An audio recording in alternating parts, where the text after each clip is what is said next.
Hey everyone, welcome back to another video. Today we are going to walk through how to change the CD axle on a Polaris Sportsman. It's going to be similar on the Rangers and the RZRs as well. But I made a video the other day about if your axles are popping, then you need to replace them.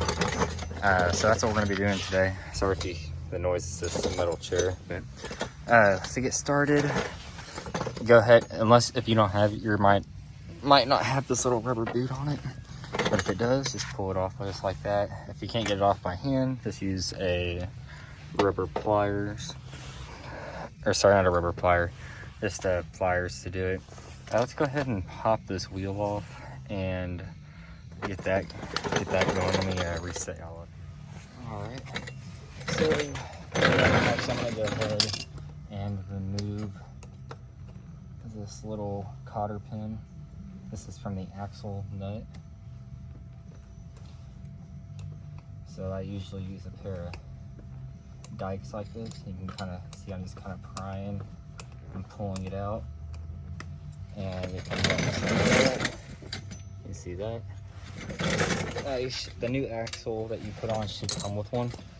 We're going to grab our socket here. This is a 27mm. And it seems to fit pretty well. Having an impact really makes a big difference on this. Actually, let's go ahead and, like I said, let's take the tire off first. The lug nuts on these, most Polaris models, are going to be a 14mm. They might be standard, actually, but I use a 14mm form.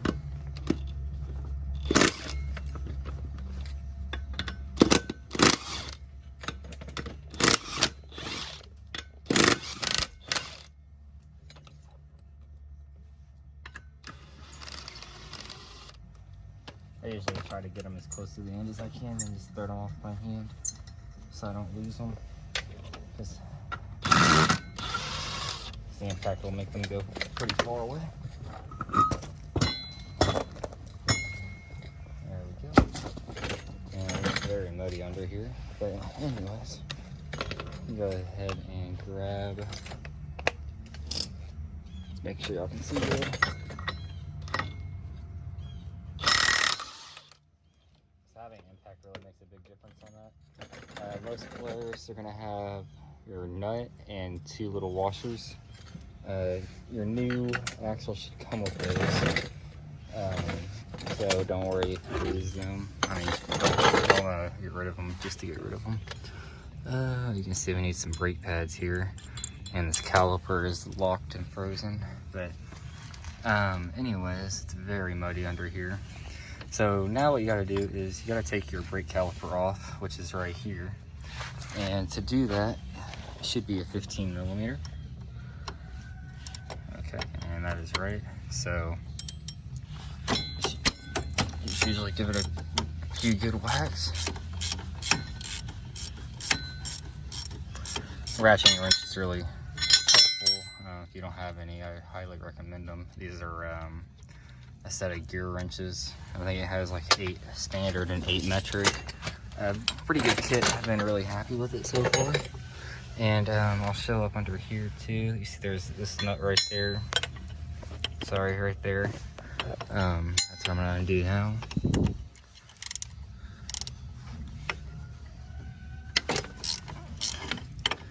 Shouldn't have to pry too much on them. They're usually fairly loose.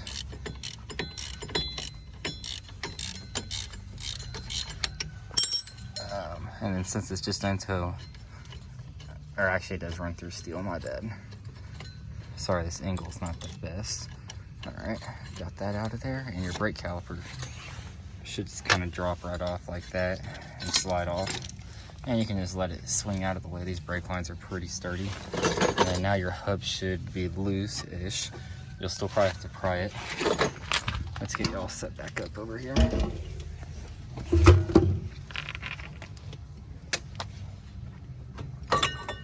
Go. And we got lucky the wheel bearing inner piece did not come off, which I am going to replace this wheel bearing actually. So let's see, this should be a 15mm if I'm not mistaken. It might be a 14 actually. Let's see.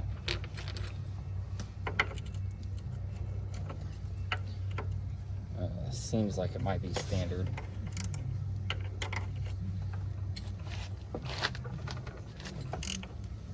I believe it's standard. Let's see what size it is. I assume a 9/16. Yep, 9/16.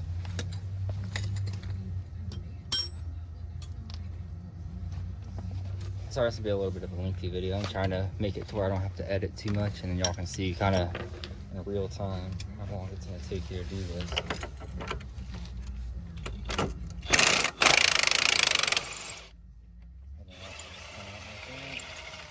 Then I usually just run the bolt out as far as I can with the impact.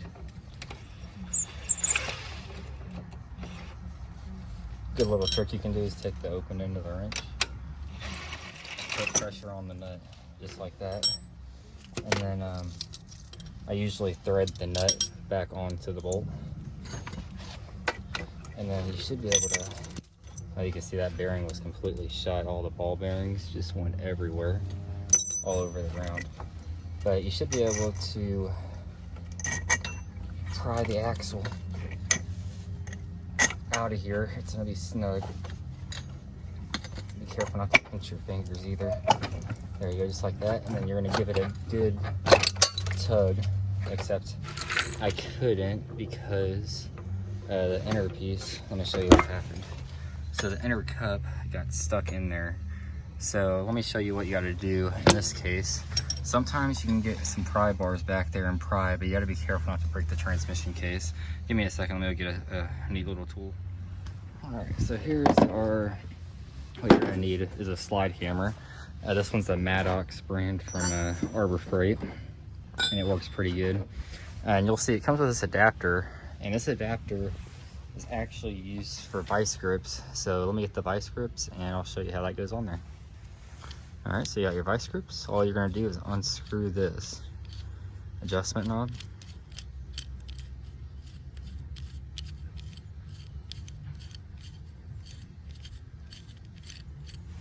And you'll screw the new one in. That came with the kit. A lot of threads on here. You can see it's slowly closing up.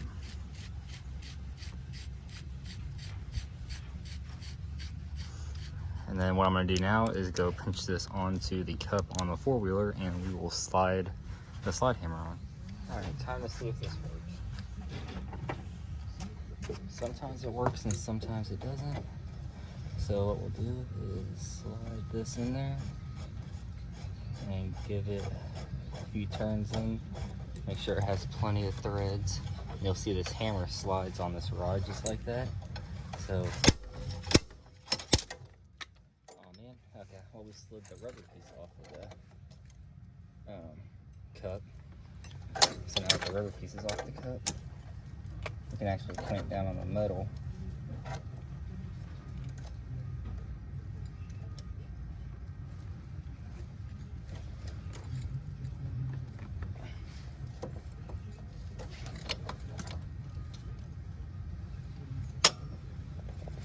Again. That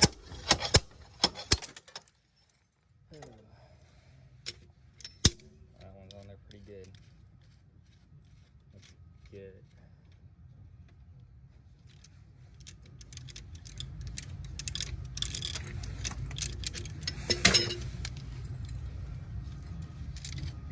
I'm gonna get these vice grips on there nice and tight this time.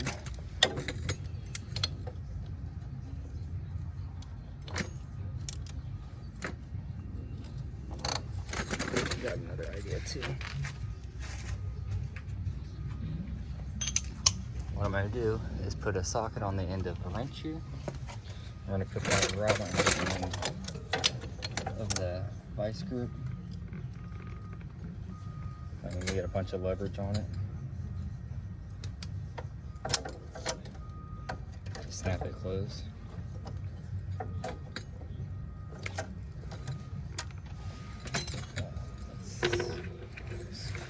Need a smaller socket.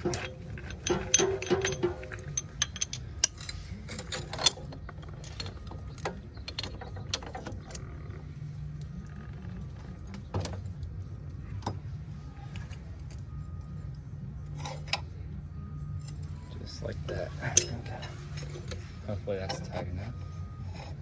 And now we'll screw this back on.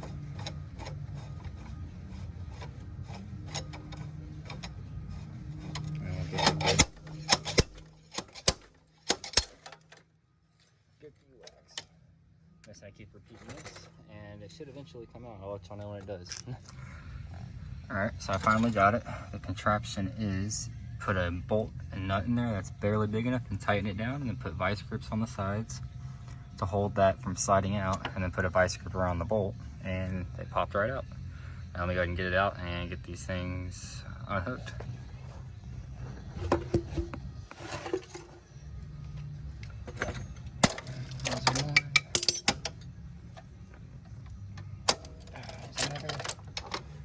There's the cup right there. And there you go. You can see how big the splines on this thing are. They're massive, even compared to a Ranger.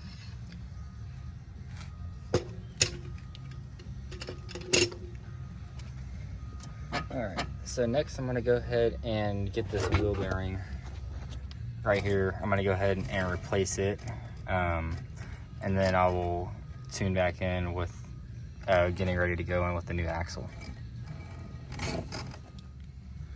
Alright, I got the new wheel bearing in, and now it's time to prep the axle to be reinstalled. First of all, make sure it looks similar to your old axle, and mine does. And either put a little anti-seize, either anti-seize or grease works good on the axle sides, on the splines here. This will keep it from rusting back in there again. And then we'll put a little bit on that side too once we get the axle on. So now all you're gonna do, so actually this would have been easier if I did it without the hub on whenever I did the wheel bearing, but I put it back on to show you, because most likely you will not be doing wheel bearings either. So all you're gonna do is slide it up in there, get it aligned. See how I got it sitting in there, get the spines lined up. And then you're gonna wanna just give it a little push.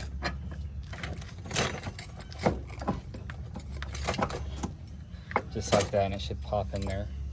So now what you're gonna have to do is you're gonna have to really bend this axle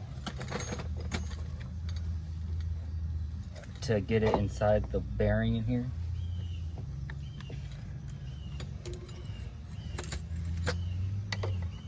What I might have to do is get a little pry bar. Just kind of pry it in there. And just like that, sorry, here, trying to get you all realigned. And just like that, your axle will be back in. And we're gonna have to go ahead and tap these little spacers back in so we can put the bolt, put your bolt back in. You're gonna have to probably fight the sway bar here because there is a little tension. So kind of push down and get it somewhat lined up.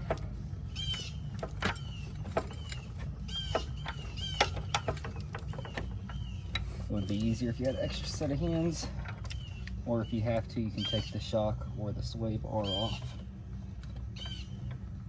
That should make it quite a bit easier.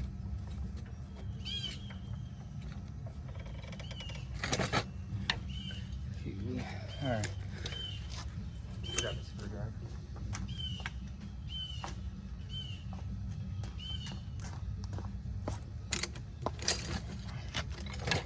What I'm going to do is grab the screwdriver here, and on this side I will pry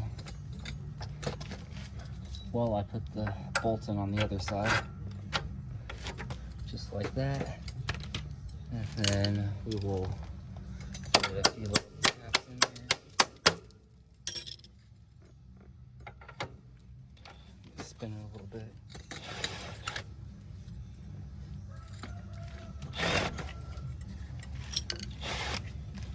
Let's see here, it doesn't want to quite line up.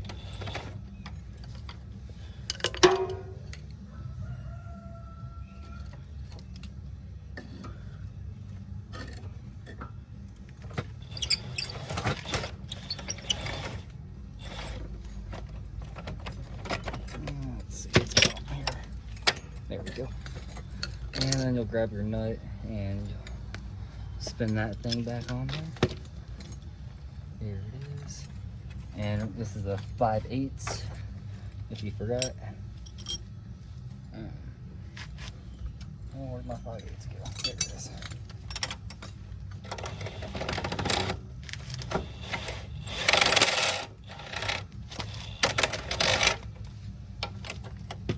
Oh, I'm sorry, this isn't the 5/8.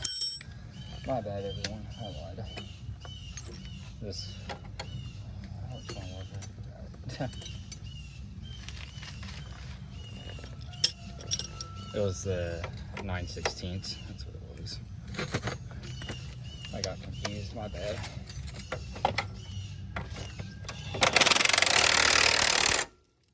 doesn't have to be real tight. Just a few little hits with the impact, and then you're gonna go ahead and grab your anti-seize or your grease. Just go ahead and give it a good coat here on the splines, just to prevent any future freezing. And next, go ahead and grab your hub and slide that on there. And you'll get enough just to get the threads out. And you might have to get on the back side of the axle and kind of push so that your splines will come out the end here. And you should get a new axle nut and washer and a new cotter pin in the kit. So you'll just go ahead and put that on there.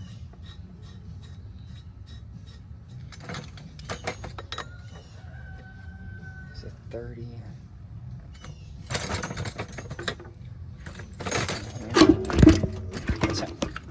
My bad, everyone. So the new axle nut is actually bigger than the old one. This one's a 32 millimeter.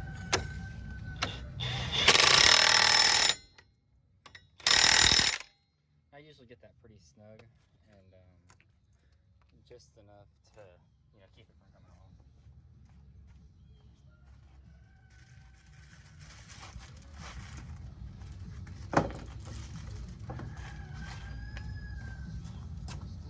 Well, typically they're supposed to come with a new cotter pin, but it appears that mine is missing, and that my old one is good, so I'll reuse it.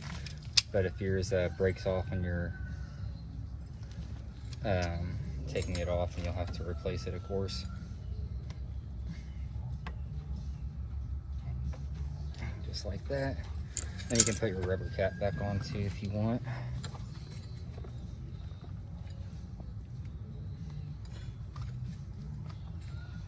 Okay, hammer that back in a little bit more.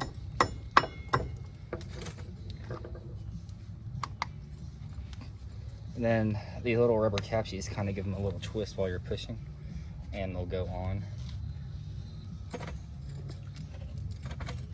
And now you'll go ahead and line your brake pad back up. I'm gonna have to order some new pads for this thing because these are all messed up. But I need to put it back on its wheels. So just go ahead and put it on there and get your bolt, which is right here. And you'll put it back in the back there and screw both of those in. Always start them by hand.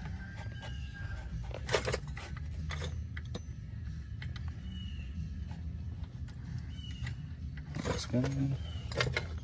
And the second one is underneath here. I can't find it because I'm trying to hold the camera.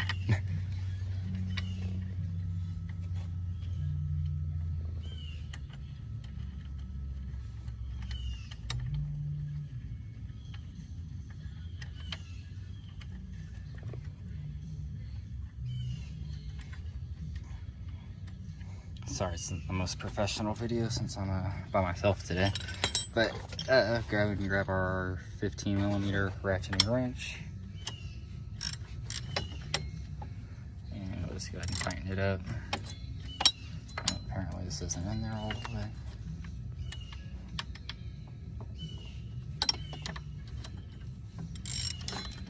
What the heck?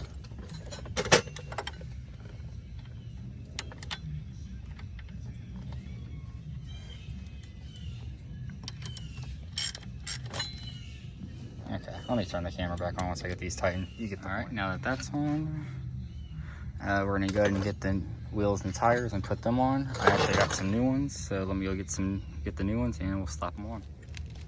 Here's the new wheel and tire. Get it on there. Perfect. And get your 4 nuts. And always hand tighten these on there first. And these are 14 millimeters, just like I said earlier. Or at least that's what I use.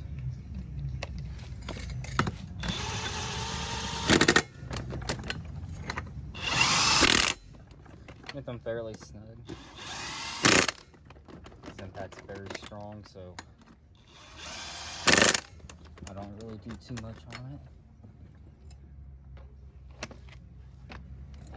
And that'll be it. Okay. New wheel and tire and a brand new axle. So if you have any questions or run into an issue on your install, let me know and I'll be happy to answer it. I think that's all for now though. Y'all take care and have a good one.